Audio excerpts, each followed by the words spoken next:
এক মুসাফির বাড়ির দরজায় বাদশার সঙ্গে দেখা করার জন্যে দরজা ধাক্কাধাক্কি করে। পাহারাদাররা বলে, ব্যাপার কি? বলে, বাদশার সঙ্গে একটু দেখা করব। বলে, নিয়ম ছাড়া দেখা করা যায় না। বাদশার কানে যাওয়ার পরে বাদশা বলল যে, সাইরা দাও, কোন পাগল আসছে দেখা করার জন্য, আসুক। সালাম দিয়ে বলে, বাদশা রে, আপনার এই মুসাফিরখানা আমি একটু থাকতে চাই। বাদশা বলে, বোকা, তুই তো আমার সম্মান নষ্ট করছ। আরে, এটা তো আমার রাজ সিংহাসনের স্থায়ী বাড়ি। মুসাফিরখানা বাড়ির দরজায়। বলে, হুজুর, ওইটার পরিচয় কি? মুসাফির রাস্তায় চলতেছে, অস্থায়ীভাবে বসবাস করলো, মানে অস্থায়ীভাবে রাত্রি যাপন করলো, আবার ভোরে উঠে তার গন্তব্যের দিকে চলে গেল। এরকম অস্থায়ীভাবে আসে যায়, তাকে বলে মুসাফিরখানা। হুজুর, স্থায়ী বাড়ি কাকে বলে? যেখানে সব সবার জন্য মানুষ বসবাস করে। তখন মুসাফির পাগল বলে, হুজুর, তাহলে দুনিয়া সৃষ্টির পর থেকে মনে হয় আপনি এই বাড়িতেই আছে।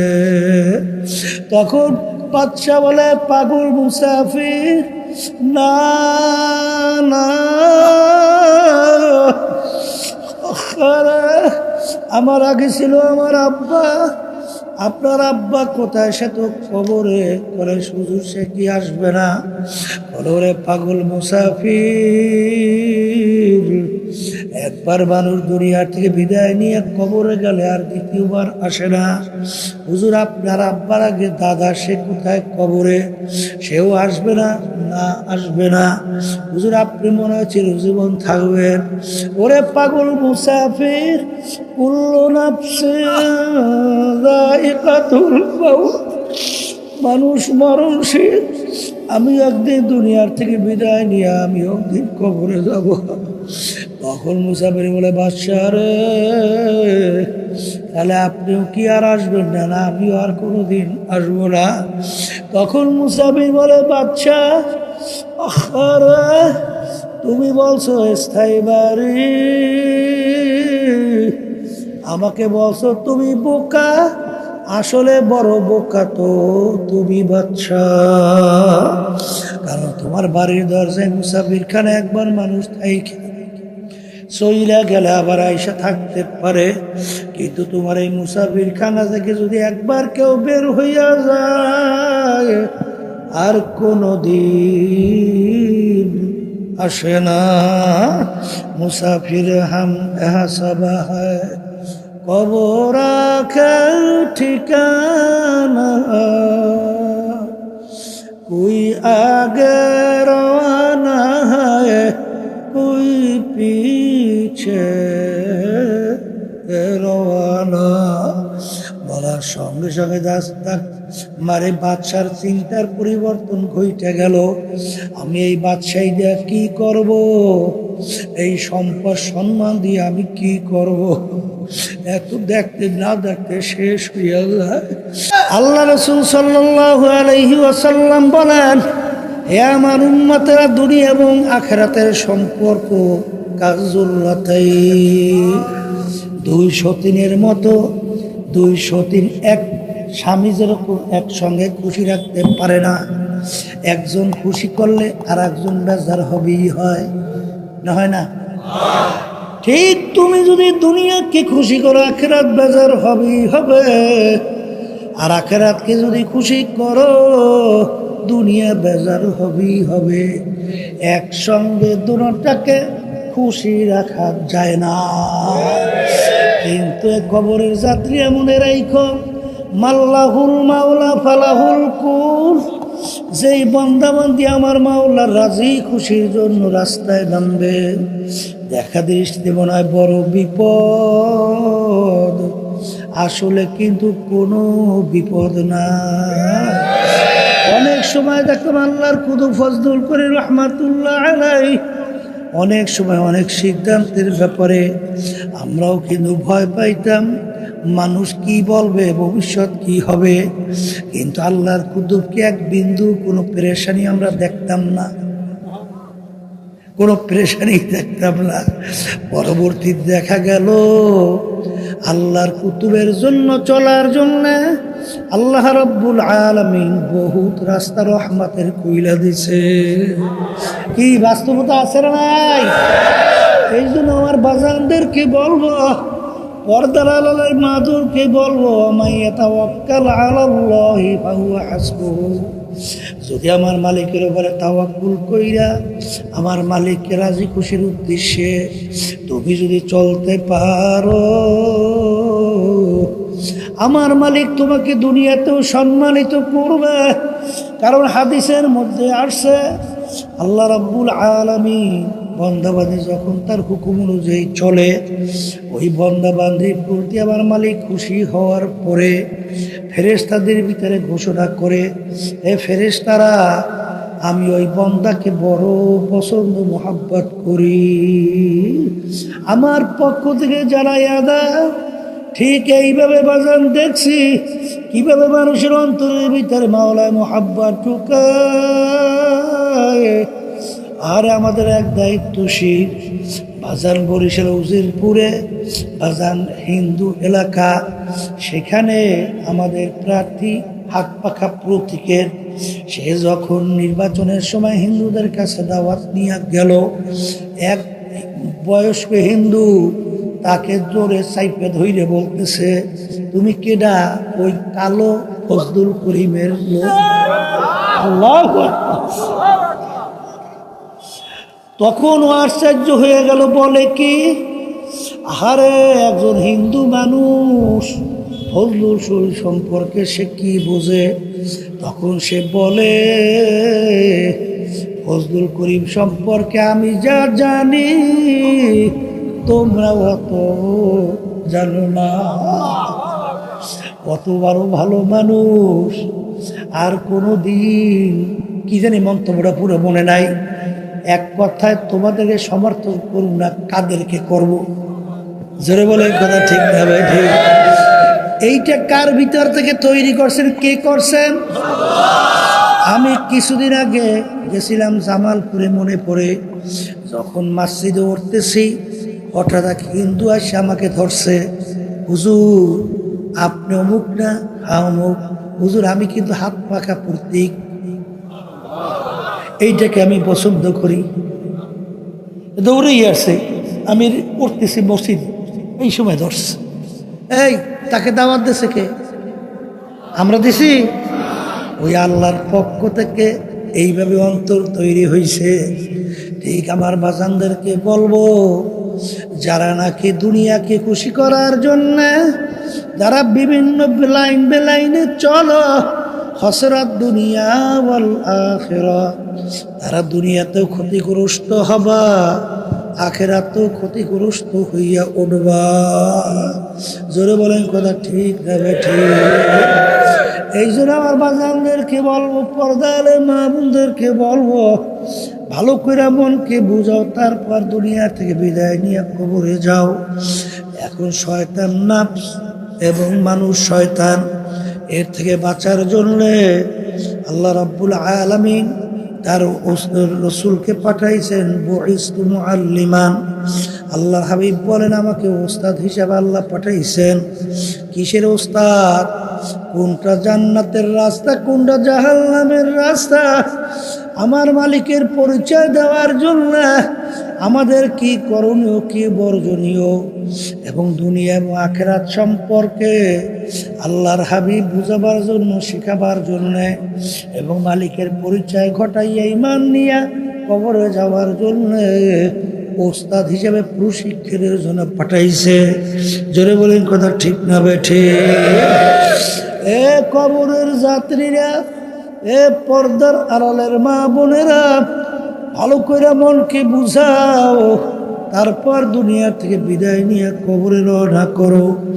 যারা দুনিয়ার পাগল হয়েছ, সম্পদের পাগল হয়েছ, যারা সম্পদের পাগল, যারা নাকি সম্মানের পাগল, যারা পদের পাগল, যারা ক্ষমতার পাগল, যারা বিভিন্ন কায়দায় কায়দায় পাগল, আমি সেই বাজানদেরকে বলবো, ইতিহাস পড়ো।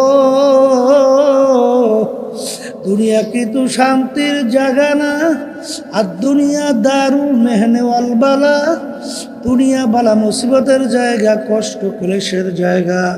কেউ শান্তি চাইলে পায় নাই, কেউ কোনোদিন পাবে না। এ দুনিয়াদার পাগল আমার বাবারা, যমুনা গ্রুপের মালিক ওই যে বছর 2021 করোনা ভাইরাস আখারে, যখন করোনা ভাইরাস আক্রান্ত হইয়া শ্বাস ছাড়তে টানতে কষ্ট হয়, তখন ডাক্তারকে ডাক দিয়ে বলে, ডাক্তার তুমি যদি আমার শ্বাস টানা ছাড়ার ব্যবস্থা করতে পারো, আরে তুমি কলম কাগজ নিয়ে আসো, সমস্ত সম্পদ তোমাকে আমি লেখা দেব। কিন্তু কই, আর তো পারল না। দুনিয়ার সম্পদ তার জায়গায় পইরা রইল, আর তাকে সাদা 3টা কাপড় দিয়া প্যাঁচ দিয়া মাথার ভিতরে, মাজার ভিতরে, পায়ের ভিতরে বাঁধিয়া প্যাকেট কইরা মাটির গর্ভের ভিতরে নিয়ে রাইখা আসলো।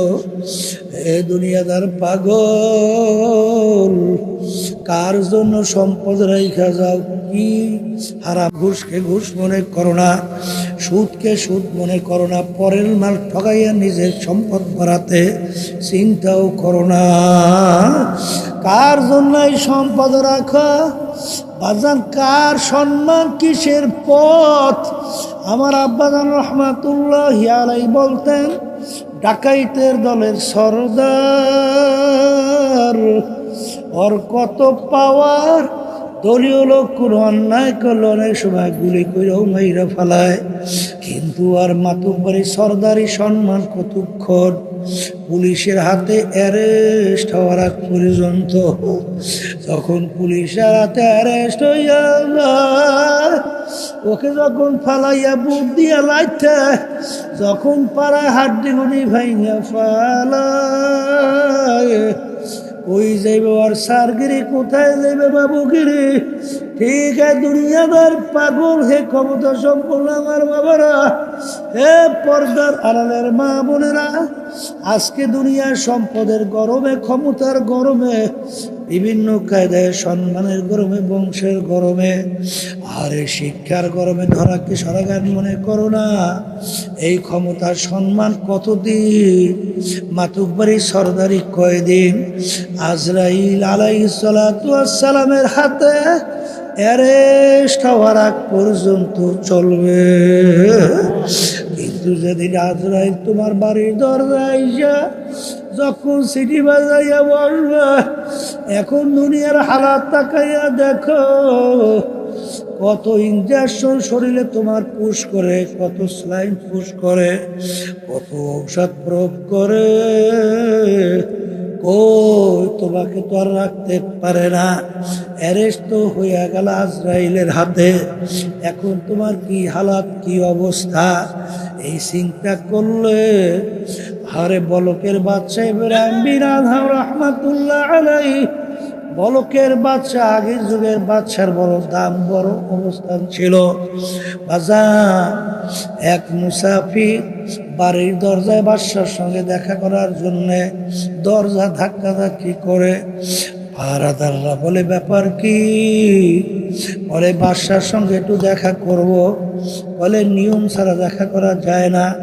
বাদশার কানে যাওয়ার পরে বাদশা বলল যে, সাইরা দাও, কোন পাগল আসছে দেখা করার জন্য, আসুক। সালাম দিয়ে বলে, বাদশা রে, আপনার এই মুসাফিরখানা আমি একটু থাকতে চাই। বাদশা বলে, বোকা, তুই তো আমার সম্মান নষ্ট করছ। আরে, এটা তো আমার রাজ সিংহাসনের স্থায়ী বাড়ি। মুসাফিরখানা বাড়ির দরজায়। বলে, হুজুর, ওইটার পরিচয় কি? মুসাফির রাস্তায় চলতেছে, অস্থায়ীভাবে বসবাস করলো, মানে অস্থায়ীভাবে রাত্রি যাপন করলো, আবার ভোরে উঠে তার গন্তব্যের দিকে চলে গেল। এরকম অস্থায়ীভাবে আসে যায়, তাকে বলে মুসাফিরখানা। হুজুর, স্থায়ী বাড়ি কাকে বলে? যেখানে সব সবার জন্য মানুষ বসবাস করে। তখন মুসাফির পাগল বলে, হুজুর, তাহলে দুনিয়া সৃষ্টির পর থেকে মনে হয় আপনি এই বাড়িতেই আছে। তখন বাদশা বলে, পাগল মুসাফির, না না, আমার আগে ছিল আমার আব্বা, আপনার আব্বা কোথায়? সে তো কবরে। বলে হুজুর সে কি আসবে না? বলে পাগল মুসাফির, একবার মানুষ দুনিয়ার থেকে বিদায় নিয়ে কবরে গেলে আর দ্বিতীয়বার আসে না। হুজুর আপনার আব্বার আগে দাদা, সে কোথায়? কবরে। সেও আসবে না? না, আসবে না। হুজুর আপনি মনে হয় চিরজীবন থাকবেন। ওরে পাগল মুসাফির, কুল্লু নাফসিন যায়িকাতুল মাউত, মানুষ মরণশীল। আমি একদিন দুনিয়ার থেকে বিদায় নিয়ে আমি একদিন কবরে যাব। তখন মুসাফির বলে, বাদশা রে, তাহলে আপনিও কি আর আসবেন না? না, আমিও আর কোনোদিন আসবো না। তখন মুসাফির বলে, বাদশা আরে তুমি বলছো স্থায়ী বাড়ি, আমাকে বলছো তুমি বোকা। আসলে বড় বোকা তো তুমি বাদশা, কারণ তোমার বাড়ির দরজায় মুসাফির খানে একবার মানুষ থাইকে চইলা গেলে আবার আইসা থাকতে পারে, কিন্তু তোমার এই মুসাফির খানা থেকে যদি একবার কেউ বের হইয়া যায় আর কোনো দিন আসে না। মুসাফির হাম এহসাবা হ্যায় কবর আখের ঠিকানা, কোই আগে রওয়ানা है कोई पीछे রওয়ানা। বলার সঙ্গে সঙ্গে দাস্তাক মারে বাদশার চিন্তার পরিবর্তন ঘটে গেল। আমি এই বাদশাহী দিয়ে কি করব? এই সম্পদ সম্মান দিয়ে আমি কি করব? এত দেখতে না দেখতে শেষ হইয়া যায়। বয়স্ক আমার মুরব্বী বাবারা, একটু পিছনে তাকাইয়া দেখো। আরে মনে হয় যেন কালকে ল্যাংট হইয়া দৌড়দৌড়ি করলাম, এখন আয়নার সামনে যখন চেহারার দিকে তাকাই, কাঁচা দাড়িগুলা পাইকা সাদা হইয়া গেল, আখারে দাঁতগুলা পইরা গেল। আখারে কোথার থেকে রাত্র দিন গেল, কোথার থেকে সপ্তাহ মাস গেল, কোথা থেকে বছর, কোথার থেকে যুগ গেল। বাজান কুরআনুল কারীমের মধ্যে আল্লাহ রাব্বুল আলামিন তোমাকে আমাকে স্মরণ করায় দেওয়ার জন্য বলছে, কিয়ামতের ময়দান একজন আর একজনকে জিজ্ঞেস করবে, ভাই কামলা বিছনা, আমরা দুনিয়ার ভিতরে কতদিন অবস্থান করছিলাম? একজনে বলবে লাবিসনা ইয়াউমান আবাদা ইয়াউম, একদিন অথবা একদিনের কিছু অংশ মনে হয় অবস্থান করছিলাম, একদিন অথবা একদিনের কিছু অংশ। আর একজন বলবে ভাই না না, আসআলিল আদ্দিন, আসআলিল আদ্দিন, যারা হিসাব রাখছে তারাই বলতে পারবে দুনিয়ার ভিতরে আমরা কতদিন ছিলাম। আমার তো মনে হয় ঘরের এক দরজা থেকে ঢুকলাম, অন্য দরজা থেকে বের হয়ে আসলাম, অর্থাৎ ঢুকছি এবং বের হইলাম, ঢুকছি বের হইলাম, এরকম তো আমার দুনিয়ার জিন্দেগি মনে হয়। এই জন্য আমার বাজানদেরকে বলবো, পর্দালে মা বোনদেরকে বলবো, যারা মরবেন কবরে যাবেন তাদের সঙ্গে আমাদের কথা, যারা মরবেন না কবরেও যাবেন না তাদের সঙ্গে কোনো কথা নাই। তাইলে কবরে যাওয়ার পরে দল কিন্তু দুইটা, একটা জান্নাতি আর একটা জাহান্নামী। জান্নাতে বেরতে যাওয়ার জন্য আমার মালিক বলছেন নেকের পাল্লা ভারী হওয়া লাগবে। আর এই নেকের পাল্লা ভারী করার জন্য, এই শত্রুর থেকে বাঁচার জন্য আমার মালিক হুকুম করছেন ওয়াকুনু মা'আস সাদিকিন, তোমরা সাদিকিন বান্দাদের সঙ্গী হইয়া যাও। এই জন্য আমার বাজানদেরকে বলবো, একটু আপনাদের এলাকায় পরীক্ষা কইরা দেখেন। যারা সাদিকিন বান্দাদের সঙ্গে সম্পর্ক রাখে তাদের আমল আখলাক তাকাইয়া দেখো। আজান যখন নাকি ফজরের সময় শীতের ভিতরে কনকই না ঠান্ডার ভিতরে ল্যাপ কম্বল মুড়া দিয়া ঘুমায়, আর ওদিকে আল্লাহর পক্ষ থেকে যখন দাওয়াত দেয় আসসালাতু খায়রুম মিনান নাওম, ঘুম হইতে নামাজ ভালো, তখন ল্যাপ কম্বল ফালাইয়া ঠান্ডা পানির ভিতরে উযু কইরা পাগলের মতো উঠে ধরে মসজিদের ভিতরে আল্লাহর সামনে দাঁড় হয়। আছে না না? তখন আগে নামাজ ভালো লাগতো না, এখন বুঝ থাকতে নামাজ ছাড়ে না। আগে রোজা রাখতো না, এখন আল্লাহর ফজলে রোজা ছাড়ে না। আগে মিথ্যা বিভিন্ন জুলুমের ভিতরে নিমজ্জিত ছিল, এখন নাই। বাজার আগে চোখে পানি ছিল না, এখন চোখের দিকে তাকাইয়া দেখো চোখের ভিতরে টল টল টল টল করিয়া বাইয়া বাইয়া পানি পড়ে।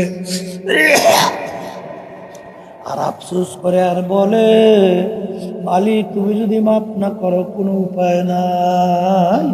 এই জন্য আমার বাজানদেরকে বলবো, পর্দা আলে মা বোনদেরকে বলবো, দলাদলি বুঝি টুঝি না। আমাদের উদ্দেশ্য নেকের পাল্লা ভারী করা, গুনার পাল্লা হালকা নিয়া দুনিয়ার থেকে বিদায় নিয়ে কবরে যাওয়া। যেখানে গেলে নেকের কাজ করার আগ্রহ বাড়ে, নেকের কাজ করার সুযোগ আসে, এরকম জায়গায় তো আমাদের যাওয়া লাগবে। এই জন্য আমার বাজানদেরকে বলবো, আলক্ষেপণ না কইরা মালিক যখন নিয়ে আসছেন, মালিক বড় দয়ার মালিক, বড় মায়ার মালিক। যদি আমার মালিকের কাছে চাওয়ার মতো চাইতে পারো, তাওবাতুন নাসুহা খালেস তওবা যদি করতে পারো, পাহাড় পরিমাণও যদি গুনাহ হইয়া থাকে, আমার মালিক ওয়াদা করছে শুধু গুনাহ মাফ করবেন তাই না, সমস্ত গুনাহকে নেকের দ্বারা পরিবর্তন কইরা দিবে। আল্লাহুম্মা আমিন। হে ঘরের মেয়ে লোকেরা হাত উঠাও, গুনার কথা মনে করো, দুই চোখের পানি ফালাও, মাওলার দরবারে কান্দো। কান্না না আসলে মন কি বুঝরে মন, একদিন এই ঘরের দরজা দিয়া নতুন বউ হইয়া উঠছিল রে মন। কত মেয়ে লোকে শরবত খাওয়াইল, কত মেয়ে লোকে বাতাস করল, আবার এমন একটা দিন আসবে এই ঘরের দরজা দিয়া মরা লাশ হইয়া বের। ছেলে কান্দে মামা করে,